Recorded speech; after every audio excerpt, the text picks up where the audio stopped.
Super star Rajinikanth இயக்கத்தில் வெளியான கூலி படம் எப்படி இருக்கு வாங்க இந்த வீடியோல பார்க்கலாம். கூலி படத்தை வந்து பாத்தீங்கன்னா இயக்குனர் லோகேஷ் கனகராஜ் தான் வந்து பாத்தீங்கன்னா இயக்கியிருக்காரு. இப்படத்துல வந்து பாத்தீங்கன்னா நாகார்ஜுனா, சௌபின் சாகிர், உபேந்திரா, அமீர் கான், ஸ்ருதிஹாசன், சத்யராஜ் என பல நட்சத்திரங்கள் வந்து நடிச்சிருக்காங்க. சன் பிக்சர் வந்து பாத்தீங்கன்னா இந்த படத்தை வந்து தயாரிச்சிருக்காங்க. அனிருத் வந்து பாத்தீங்கன்னா இசையமைச்சிருக்காரு.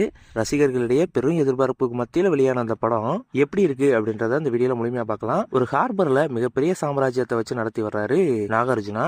அதாவது பாத்தீங்கன்னா இன்டர்நேஷனல் லெவல்ல டீலிங்கு, கொலை என அனைத்தையும் வந்து பாத்தீங்கன்னா செஞ்சுட்டு வர்றாரு. மறுபக்கம் வந்து பாத்தீங்கன்னா தேவா மார்சனை வச்சு நடத்திட்டு வர்றாரு சூப்பர் ஸ்டார். அவருடைய வாழ்க்கையில 30 வருடங்களுக்கு முன்னாடி மிகப்பெரிய சம்பவம் ஒன்று நடந்திருக்கு. இதனால அதுல இருந்து தள்ளி வாழ்ந்துட்டு வர்றதாக வந்து பாத்தீங்கன்னா காமிக்கிறாங்க. இந்த சமயத்துலதான் வந்து பாத்தீங்கன்னா ரஜினியோட நெருங்கிய நண்பரான சத்யராஜ் வந்து இறந்து போறாரு. அவருடைய மரணம் வந்து பாத்தீங்கன்னா இயற்கையானது அப்படின்னு வந்து எல்லா பேரும் நம்பிட்டு வர்றாங்க.